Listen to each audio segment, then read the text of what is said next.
Privet, pessoal, bem-vindos a mais um Podkovski. Hoje com o nosso Podkovski número 18, chegando agora quase na casa dos 20. Eu sou o Guilherme. Salve, salve, Crocatela. Eu sou o Gabriel. Hoje a gente separou um podcast mais do que aguardado, um podcast muito especial, que vai ser inteiramente sobre Chernobyl. A gente planejou deixar tudo nesse podcast. A gente não pretende fazer uma parte 2, porque a gente quer deixar tudo bem compiladinho aqui. Mas, se necessário, algumas coisas aí a gente até pensa. Mas vamos lá, que tem bastante coisa para falar. Posso começar então? Pode? Então, antes de estar Pode. começando aqui, eu queria repassar alguns conceitos para vocês, né? Falar um pouco desse acidente, assim, né? Dar uma pequena introdução para saber o que foi o acidente de Chernobyl. Que nada mais nada menos que foi o maior acidente nuclear sem ser derivado de uma explosão, assim, de uma arma que aconteceu na história da humanidade. Claro que, como eu comecei a citar, Hiroshima e Nagasaki não conta, porque foi intencional, foi um lançamento de bombas, e aqui foi um acidente que a gente não estava esperando. Antigamente, durante a União Soviética, esse período estava se passando após o término da Segunda Guerra Mundial. Eles estavam ainda atuando dentro do conflito do Afeganistão e as energias nucleares, a corrida armamentista, assim, estava muito alta, porque estava países, principalmente como os Estados Unidos, produzindo em larga escala armas nucleares. A União Soviética também estava produzindo, países menores foram produzindo com o futuro, tipo França, entre outros. E a União Soviética estava precisando, já que estava acontecendo uma grande expansão, uma grande produção, precisava de uma forma que gerasse material e que pudesse ser produzido. Então daí vieram as criações das cidades atômicas, que seriam as Atomgrads, perdão pela pronúncia do russo, mas seria tipo Atomgrads, seriam essas cidades que elas eram propriamente construídas para abrigar a usina nuclear. Então, nessa usina nuclear, seria direcionado para a produção de material nuclear, para a produção de armamento bélico e produção de energia, porque era o pontapé inicial para a exploração da energia nuclear, que é uma das energias mais potentes que podemos ter em conta e que não polui tanto quando não explode, né? Então, ela não polui tanto. A cidade de Pripyat foi a cidade onde foi abrigada a usina de Chernobyl, e ela foi a nona Atomgrad construída, a nona dessas cidades nucleares construídas. Então já existia outras com o mesmo funcionamento de outras usinas. O local foi escolhido porque ele tinha uma boa localização da água, era um fácil acesso, e a fundação dela foi no dia 2/2 de 1970. Então fica marcado aí no seu calendário com o aniversário de Chernobyl. A Pripyat, ao contrário do que as pessoas pensam, era uma cidade bem grande. Porque você pensa que já que foi uma cidade construída apenas para abrigar a usina nuclear, a gente pode pensar assim, então eu acho que não é uma cidade tão grande assim. Mas não, era uma cidade que abrigava 50 mil moradores. E desses 50 mil, os moradores eram abrigados, a maioria trabalhava para servir a usina, né?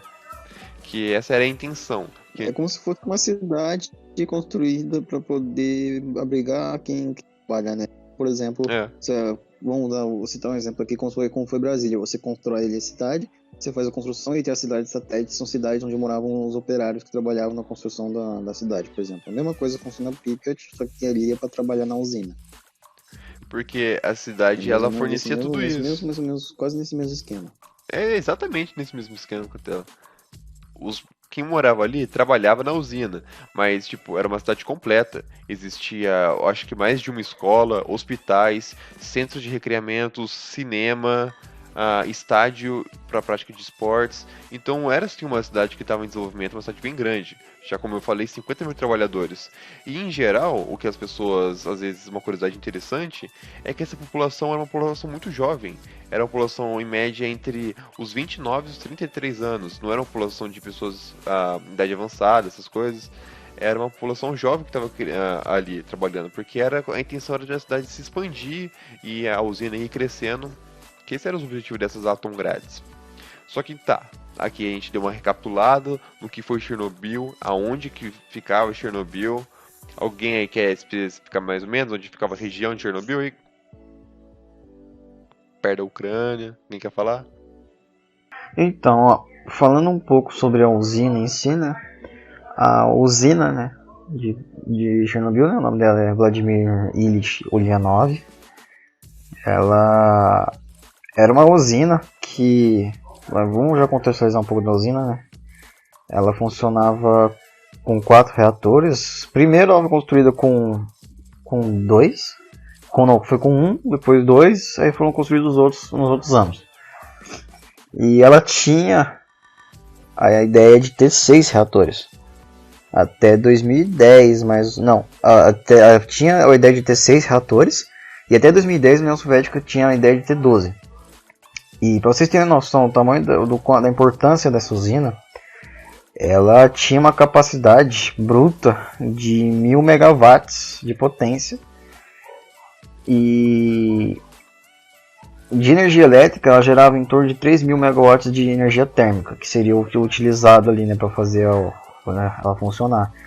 E essa energia é responsável por 10% da energia da Ucrânia inteira. Então, aí você vê o quão importante essa usina era na época ali, né, no ano de 1986 ali, quando ela estava funcionando um pouco antes do desastre. E junto a essa construção, né, como foi falado, subiu junto à construção da usina, o Guilherme já falou, fez a cidade de Pripyat. E ela foi a primeira usina em solo ucraniano e a terceira com uma série de reatores que o Gabriel pode explicar melhor, que foram os reatores que por causa mais ou menos do jeito deles, acabou tendo um problema. E as outras usinas que tinham esses reatores eram as usinas de Leningrado na Rússia e de Kursk também, no território russo. Russo-soviético. Era toda a União Soviética, mas essas cidades são na Rússia. Pripyat fica na Ucrânia atualmente, mas era do território soviético naquela época. O Gabriel, você quer explicar mais ou menos como que aconteceu o acidente, como que funcionou, como funcionava a usina? Então, primeiramente, a gente tem que entender como uma usina nuclear funciona. E para isso, explicar o básico, que é o que ela usa de combustível, que é o que difere das demais.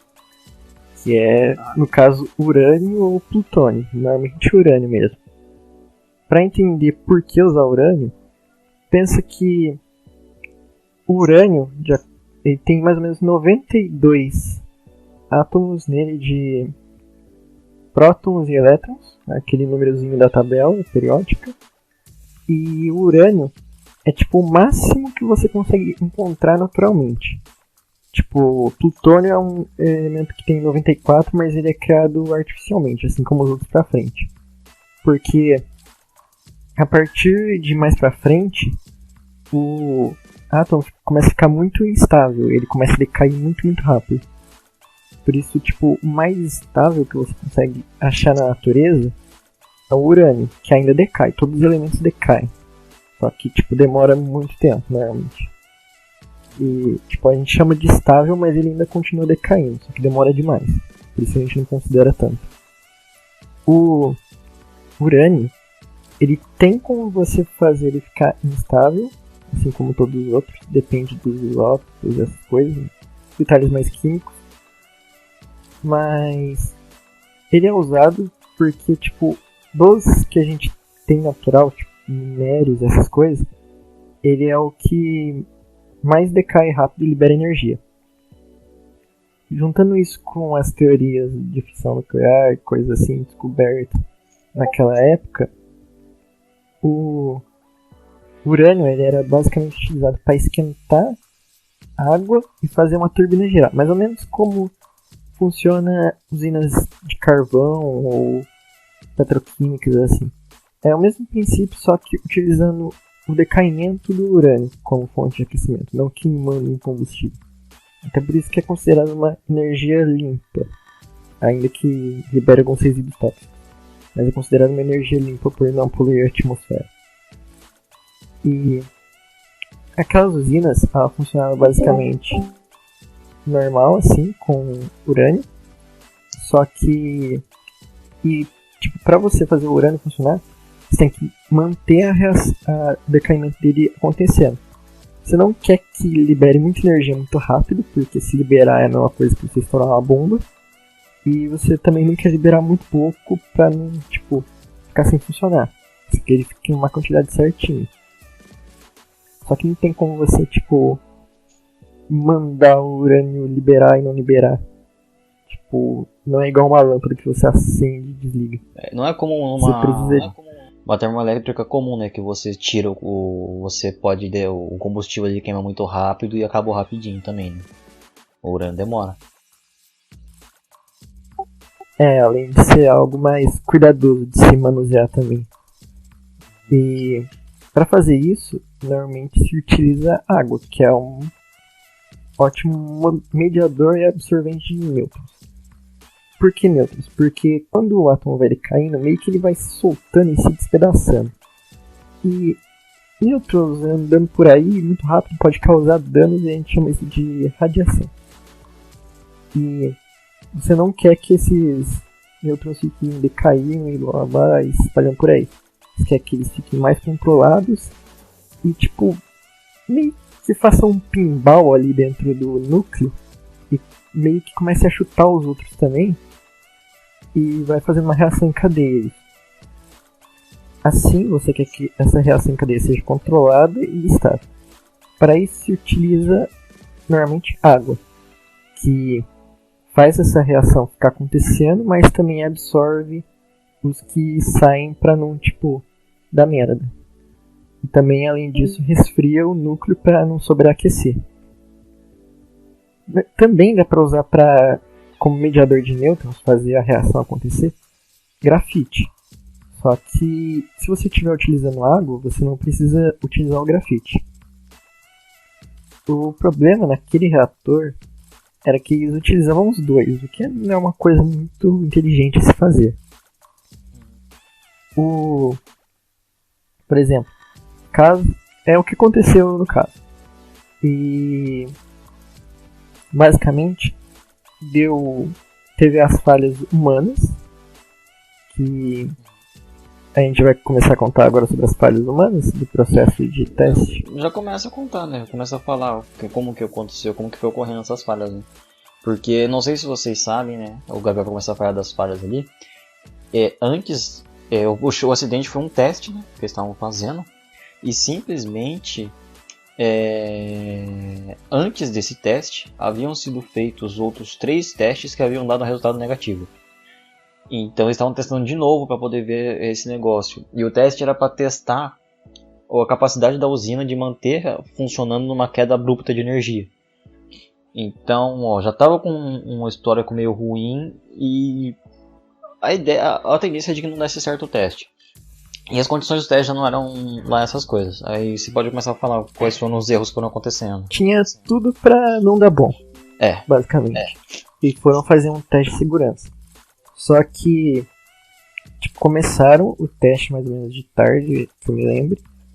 E só que aí mandaram, o controle de Kiev mandou falar: não, para o teste aí, aumenta de novo porque a gente precisa de mais energia. Aí eles fizeram isso. Aí o teste meio que foi adiado.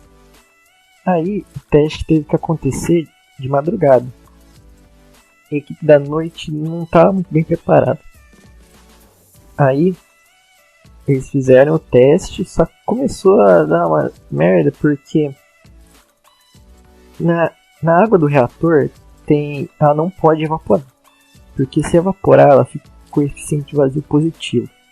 Isso é basicamente que ela começa a ficar muito em formato de vapor, ela começa a perder as propriedades tanto de resfriamento como de absorver os nêutrons. Aí você meio que perde esse controle que você tinha das coisas. E foi acontecendo isso, e inclusive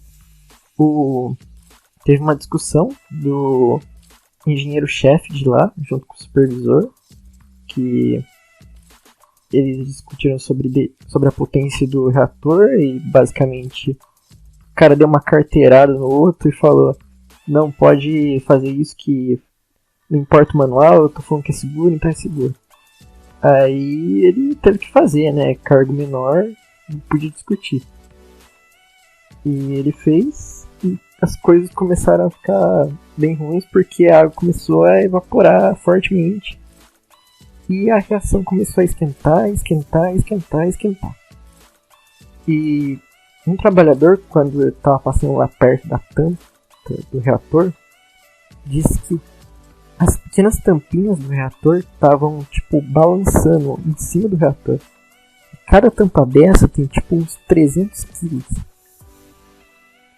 Então você já prevê a merda que vai acontecer. E aí, até que eles viram que, pelos medidores lá, que tava dando ruim. E o cara apertou o botão de parar, né? Só que não funcionou.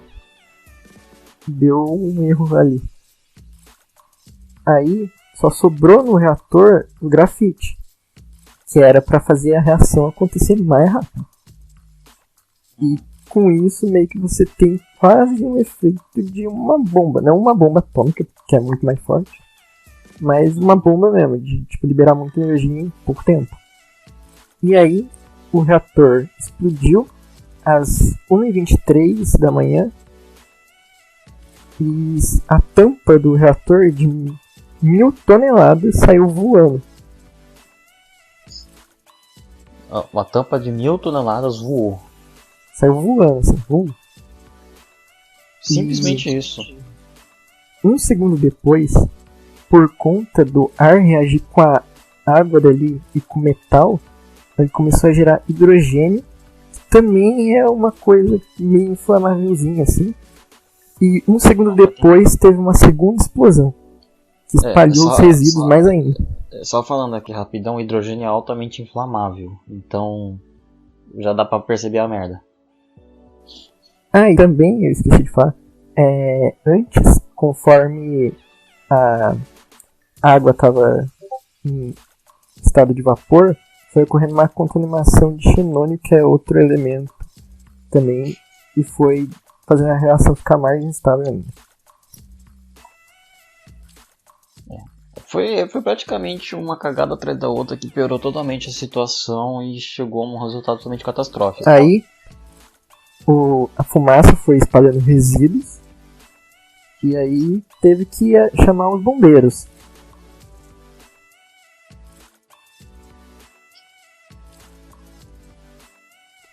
Os bombeiros que chegaram lá, os de... Como é que é o nome da cidade mesmo? Pripyat. Se não me engano, chegou uns 100 bombeiros, eu acho, mais ou menos. E, tipo, eles não estavam ligados que o reator tinha explodido e essas coisas. Eles foram lá apagar um incêndio só. Eu vi um documentário do Discovery Channel que falava que eles chegaram e já demorou para apagar o fogo. E muita gente, até mesmo os moradores, eles foram retirados da cidade sem nem mesmo saber o que tinha acontecido. Muitas das informações elas foram um pouco, como dizer assim, escondidas. Até que uma hora, se não me engano, na Suécia, quando começou a ter alguns indícios de radioatividade no ar, aí que a União Soviética chegou ao público e falou que houve um acidente na usina nuclear de Chernobyl. Mano, isso aí realmente demorou bastante tempo pra eles estarem. Eles conseguiram apagar, quer dizer, controlar o incêndio até de manhã, só que o núcleo ainda estava lá pegando fogo. Porque o grafite hoje tinha em dia aquele núcleo ainda tá reagido com ar e tinha pegado fogo também. E os cientistas lá em volta, eles estavam medindo a radiação e eles conseguiram medir 3,6 Röntgens por hora. Só que essa era tipo o máximo que o contador deles conseguia chegar. Tipo, já tava no máximo. Na verdade, tava em 30 mil. O corpo humano ele aguenta apenas 500 Röntgens. Imagina você estar recebendo por hora, em alguns minutos você recebia a dose letal. Em alguns minutos você recebia mais dose do que em um ano todo. Aqueles bombeiros que foram lá apagar o incêndio, eles, tipo, morreram semanas. Uma semana depois, alguns dias. E as roupas deles estão radioativas até agora. A radiação, biologicamente falando, ela meio que é como se fosse um monte de tirozinhos no seu DNA. Tipo, ele passa ali voando e leva junto um pedacinho do seu DNA. E meio que você fica com todas as células do seu corpo comprometidas. Nisso, meio que seu corpo começa a morrer inteiro, tipo, ao mesmo tempo. Lembrando aqui uma coisa é o seguinte, o material que aconteceu o problema foi o urânio 235, né, um isótopo. E o urânio, especificamente, ele é um tipo de elemento químico que ele emite os três tipos de radiações que a gente conhece que afetam muito, né? Radiação gama, beta e alfa, né?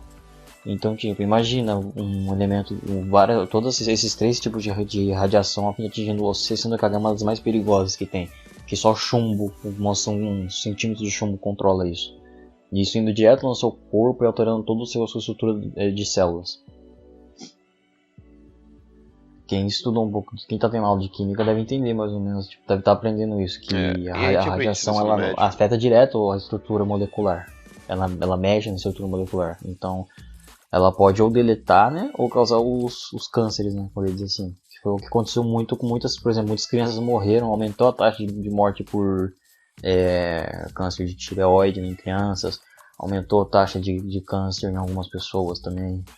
Ao contrário do que algumas pessoas pensam, que elas teriam morrido na explosão, assim como uma bomba nuclear, mas não.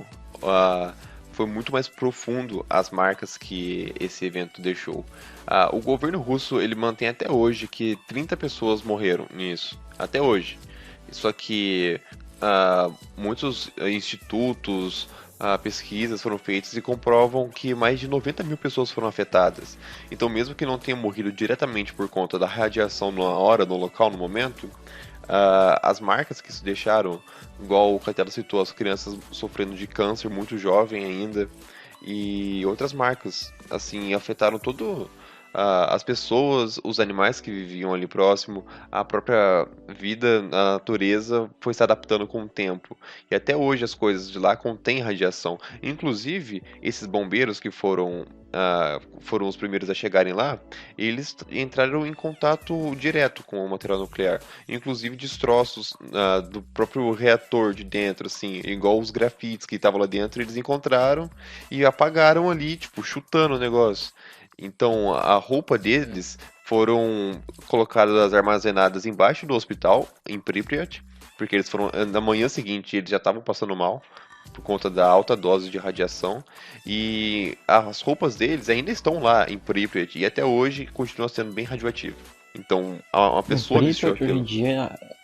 Pripyat hoje em dia ainda é uma cidade que não pode ser habitada. Existem dados que dizem que vai demorar em torno de 3 a 20 mil anos para que algum ser humano possa habitar ali de novo, sem ter nenhuma consequência da radiação, né? Porque ainda tem muito elemento ali sendo em decaimento radioativo, né? O decaimento é aquele negócio, ele vai transformando em outros átomos até se tornar um átomo estável, né? Normalmente ele tende a ir pro chumbo. Mas tem elementos, por exemplo, como tem acho que iodo, alguns isótopos de iodo e tudo mais, eles demoram tipo 8 dias, 78 horas para decair. Sim. Agora um isótopo de urânio que demora milhares de anos. Até mesmo o do Césio, 137, demora 30 anos que eu fico ali. Então afeta todo o ecossistema e afeta inclusive a vida humana, né? Porque você vai estar o tempo todo sendo contaminado por radiação e cada vez mais propenso a desenvolver cânceres, mutações e tudo mais. É assim como o Gabriel ele citou sobre o funcionamento da fissão nuclear, de você atrasar esse processo de decaimento e fazer com que os materiais nucleares, os radioativos, ele continuem se quebrando entre si em partículas menores e assim gerando energia. É a pura fissão nuclear. Quem vai explicar isso aí é o Einstein, que depois vai dizer que eles vão se dividindo, mas até que ponto? Eles se dividem até ponto de virarem apenas energia, que é assim que funciona uma bomba nuclear. O decaimento tem-se a teoria de que tudo eventualmente, mesmo que leve muito, muito, muito tempo, decai-se até sobrar um próton só. Isso porque falando de dissipação nuclear, né, dos átomos, a reação era uma fissão. A fissão nuclear já gera muita energia. A reação de fusão ela gera mais energia ainda. E não precisa de átomos radioativos, mas ela teria sido algo muito mais perigoso se tivesse ocorrido uma fusão nuclear ali. Ela causa uma explosão muito grande. Ia ser tipo fusão uma bomba nuclear, de hidrogênio. Por exemplo, é o que acontece com a bomba de hidrogênio. É uma bomba muito mais perigosa e que até, inclusive, depois que começaram a fazer esses testes, pararam. Inclusive, tipo, já 50 entrando vezes nessa mais parte, do que Hiroshima. Sim, e inclusive entrando já nessa parte, que entra aí nas consequências do acidente. Esse acidente ele afetou muito 3 países: Ucrânia, Bielorrússia e Rússia. Principalmente a Bielorrússia. A Bielorrússia, ela teve cerca de 23% do território dela foi contaminado por causa desse acidente. Enquanto a Ucrânia foi 7% e a Rússia foi em torno de 1%, com 1,5%.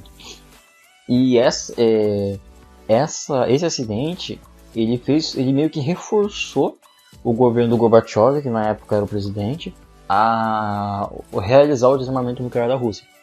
Porque aí você começa a ver o quão perigoso é a parte nuclear quando você não tem controle. Agora imagina se numa usina aconteceu isso. Tem um exemplo da guerra, agora imagina você ter várias armas, o que pode acontecer. Então isso só reforçou esse desarmamento. Sim. Até os efeitos de Chernobyl foram sentidos no mundo inteiro. Foi detectada radiação lá do outro lado. Sim, chegou lá nos Estados Unidos, né? Nos Estados Unidos e Canadá uns 5 dias depois, eu acho. Isso imagina por causa apenas de nuvens com partículas radioativas. Percorreu a Europa toda, chegou na Ásia. Inclusive a gente não falou disso. O governo tentando cobertar tudo que isso. Depois que explodiu, o núcleo ficou exposto e começou a gerar nuvens de radiação. E não podia deixar assim, né? Uhum. Aí, não é à toa que fizeram o sarcófago, né? Primeiramente, o primeiro problema que tiveram que resolver foi que embaixo do reator tinha ainda o reservatório de água. Se o núcleo lá esquentasse demais, derretesse o chão e caísse lá dentro, ia acontecer outra explosão. Aconteceria uma nova explosão. Aí, só que o problema era esvaziar aquela água sem você poder entrar lá na usina de novo, passando o mecanismo. Então, 3 trabalhadores da usina se voluntariaram para ir mergulhando debaixo pelo cano que passava água lá para resfriar e ativar o sistema de drenagem manualmente. E por incrível que pareça, os 3 foram russos mesmo. Os caras foram herói lá, mano. Só um deles morreu, né? Um deles morreu, só que eu não sei a causa. Um deles morreu, mas não foi tipo depois, foi muito tempo depois.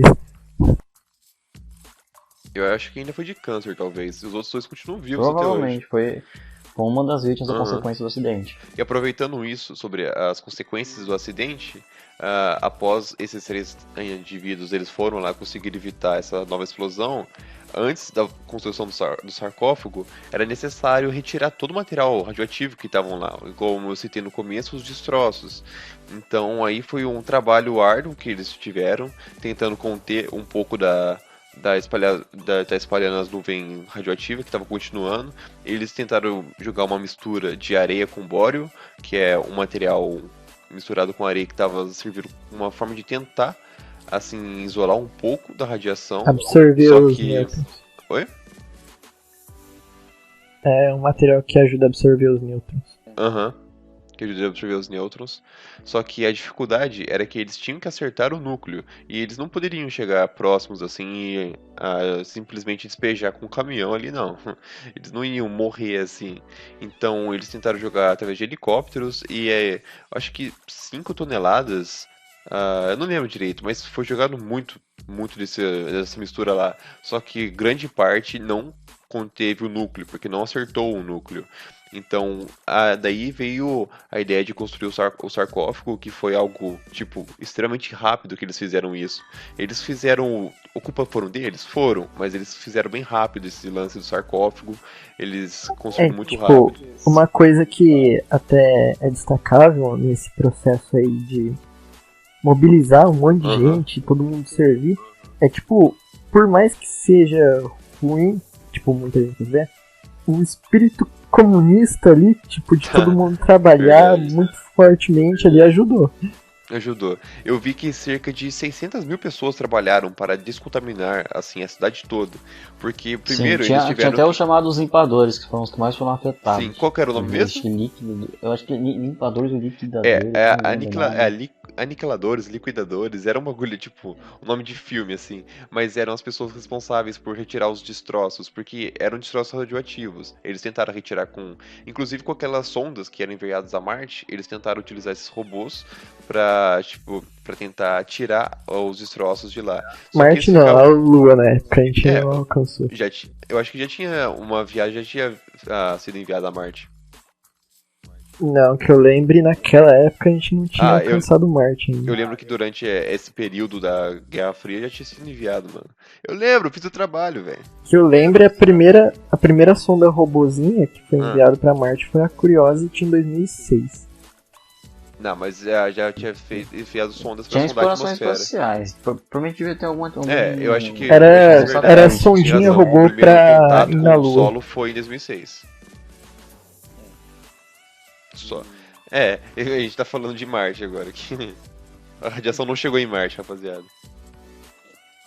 Mas então, esses trabalhadores, eles se voluntariaram, né, pra poder estar retirando, já que as máquinas não estavam dando conta.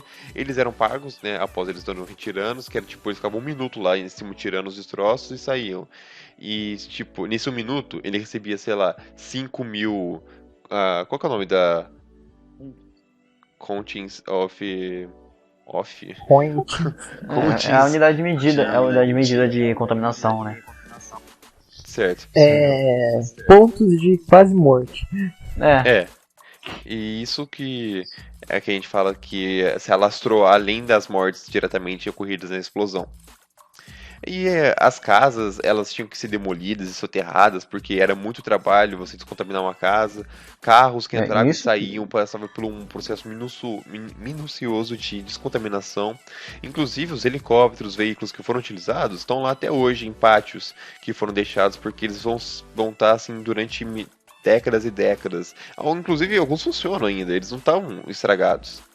Não, inclusive tem outra coisa, alguns, acho que foi no dia seguinte, ou então 2 dias após a explosão, eles mobilizaram 12 mil ônibus para tirar todo mundo da cidade, ninguém podia levar nada material, nada de comida, era pega uma coisinha ou outra que você precisa e sai. Eles achavam que eles iam voltar ainda, inclusive. Só que tipo, ninguém foi avisado do que havia acontecido, ninguém sabia, não tinha noção, só sabia que aconteceu um incêndio na usina. Era isso que se falava. Porque a radiação não é algo que você enxerga, sente, ela ataca diretamente você. Você sente depois, na verdade. Você sente depois. Você sabe quando você começa a morrer. Mas você não consegue mais comer, você começa a ter alucinações, dor de cabeça. Cai os dentes. Cai os dentes, cai tudo, mano. Então, complicado. Os bombeiros lá sofreram com isso. E esse acidente, né, além de ter causado todo esse negócio de desarmamento que eu tinha falado antes, ele foi responsável um dos responsáveis pela queda da União Soviética. Com né? certeza. Ali na década de 80 já tava... Deve ter dado um prejuízo. A década de 80 ali, do começo de 80 foi quando começou a crise, né? Já teve a guerra do Afeganistão que sobe o preço do petróleo. Aí vem um acidente nuclear. Então, tipo, é muito impacto econômico em cima, e isso já com uma crise, tipo, que a União Soviética já estava com uma crise econômica desde 70, aí sofre de fome em algumas regiões, aí vários impactos sociais e econômicos fez com que simplesmente um após o outro, e mais esse acidente, né, gerasse ali o fim da União Soviética ali em 91. Engraçado que essas usinas, essas Avtongrad's foram criadas para impedir isso, porque muitas regiões da Rússia ficavam sem energia, porque a distribuição era muito ruim. Então eles criaram essas usinas para tentar energizar o país todo. Acabou que foi o marco do término deles. Essa parte do fim da União Soviética a gente detalhou melhor no podcast da União Soviética, parte 2 especificamente, onde a gente descreveu certinho os eventos que levaram ao fim. Esse também é um deles, mas a gente decidiu deixar para um próprio. Merecia. E até hoje lá continua assim. Claro que decaiu bastante a radiação da região. Pessoas voltaram a morar próximos, que não é recomendado, porque isso, apesar de não te afetar diretamente, te afeta com o passar dos anos. Igual consumir alimentos de lá, porque plantações inteiras foram perdidas por conta disso. A fome foi muito grande, porque a contaminação desses produtos iam ser ingeridos, iam ser processados pelo corpo humano, depois iam voltar novamente para o meio ambiente, então foram alimentos que foram queimados. E até hoje, uma região de cerca de 2.600 km² é isolada e é conhecida como Zona de Exclusão de Chernobyl. E lá... E hoje você pode ir lá de turistinha, né? Você não pode ficar muito tempo, mas você pode. De vez em quando. Fica muito tempo, dor de cabeça. Se quiser experimentar um cenário pós-apocalíptico aí... Se quiser comer uma maçã, você pode, mas... por conta de risco. Tem o vídeo da mulher comer uma maçã, né? Tem uma mulher que comeu uma maçã de Chernobyl. Não aconteceu nada com ela, porque, tipo, é um grau muito baixo de radiação. Né? Ninguém sabe. Só cresceu outra língua, só. O filho dela nasceu com 3 braços, mas tudo bem. Sacanagem. Não, mas eu tava vendo aqui, os impactos econômicos são enormes. Aproximadamente, o prejuízo não é o Chernobyl. Porque o impacto não foi só naquela época, não. É todo um gasto que vai ter durante os anos para descontaminação e prevenções. E fizeram um cálculo em 30 anos, né, desde 86 até 2016, o prejuízo econômico causado por Chernobyl é de aproximadamente 235 bilhões de dólares. É muita grana. É muita grana. Isso aí é um marco aí no bolso pra lembrar de não deixar outra coisa assim acontecer de novo. Isso.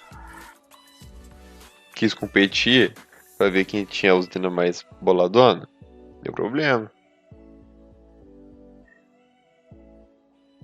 E isso porque, né, a gente sabe que o Chernobyl, só pra colocar aqui em escala do quão ruim foi, tem uma escala de acidentes, a escala internacional de acidentes nucleares, ela tem um nível máximo de escala, a escala 7, que é a mesma escala do acidente de 2011 de Fukushima. Só que Fukushima não teve um impacto tão grande quanto tem Chernobyl até hoje. Ele não explodiu, ele teve um vazamento. Isso, foi só um vazamento, o Chernobyl simplesmente explodiu.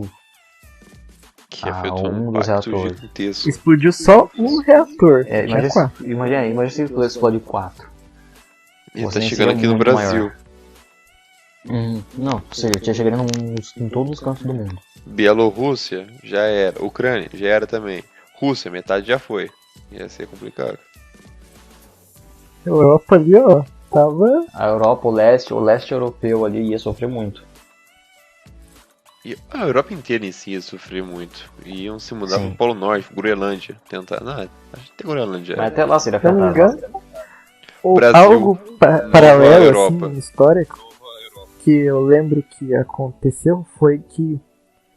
Eu não lembro em que país, se era na Alemanha, nos Estados Unidos, mas eu lembro que no começo, quando começaram a fazer motor para carro, o combustível que usavam, tipo, não era o de hoje. O motor também não era. E ele fazia muito barulho.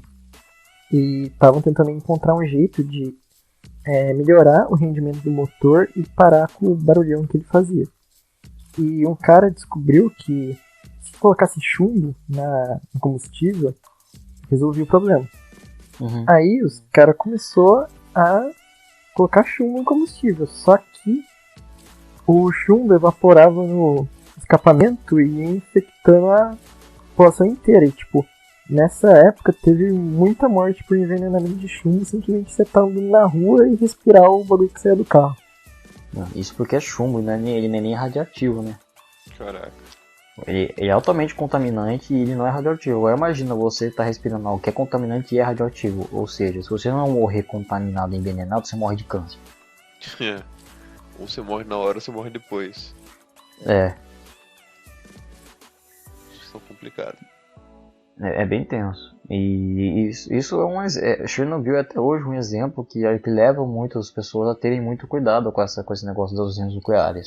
E também não precisa ficar paranoico de um monte de explodir por aí, não. Porque mesmo mesmo que o acidente seja grande, tipo, tem que tomar cuidado mesmo. Mas a taxa de acidente nuclear é muito pequena. As usinas normalmente, principalmente hoje, são bem seguras. E os materiais tóxicos, tipo, eles não vão, tipo, o barrilzinho lá não vai explodir, normalmente é enterrado em cofres apropriados, então tem que ficar paranoico de... Tipo, nos Estados Unidos eu acho que tem mais de 100 usinas nucleares ativas e, tipo, Você não precisa ficar paranoico de, tipo, sei lá, 30 explodir. O Brasil, inclusive, tem uma usina nuclear, né? A famosa usina de Tem Angra. dois, né? Angra 1 e Angra 2. Angra 2, É um processo bem complicado para se manter uma usina. Sim. O descarte de lixo nuclear é o maior problema. Sim, não, porque normalmente você coloca em piscinas de água com chumbo, ou você faz de outra forma. Então você tem que dar um jeito de isolar, né? Porque aquele material você usou e vai bem continuar decaindo, fundo, né? Não deixa ninguém chegar perto. Vai demorar muitos anos para aquele negócio parar de emitir-se e ficar estável. Porque é o urânio em si, né? Que é um material muito utilizado. O urânio Esse descuidado com radiação, se não me engano, tinha nos anos 50, por aí. Em que as pessoas simplesmente colocavam radiação nas coisas e achavam o máximo. Achavam o máximo. Descoberta da radiação. Ó, o negócio brilhando aqui, que da hora. Vamos passar na cara. Eu acho que o podcast de hoje foi isso, né? Eu acho que deu pra gente ter uma ideia bastante sobre como que foi o acidente de Chernobyl desde o começo até o seu final, dos impactos que eles deixaram até hoje. É um assunto que é bem interessante, eu acho que todo mundo gosta de pensar, porque eu acho que é o mais próximo de um cenário pós-apocalíptico que o mundo viveu, assim, que é uma região que você for lá, você vai, tipo, você tá num filme. O mundo devastado, só você vivo, você sobreviveu num abrigo nuclear, tipo, é um negócio que inspirou plantas, filmes, séries, jogos, só que livros. não é propício pra viver. E com esse podcast a gente fecha a parte total da União Soviética, que foram mais 2 podcasts. União Soviética parte 1 e parte 2, e essa daqui para complementar. E agora depois a gente vai começar a trazer mais da Rússia moderna, né? Ou então trazer outras curiosidades da história mais antiga da Rússia, de eventos que aconteceram no Império Russo, ou então até antes. Tampando com chumbo esse podcast, hein? Pra fechar legal. Então é isso, rapaziada. Se vocês forem ir pra Chernobyl, manda uma foto pra gente no nosso Instagram.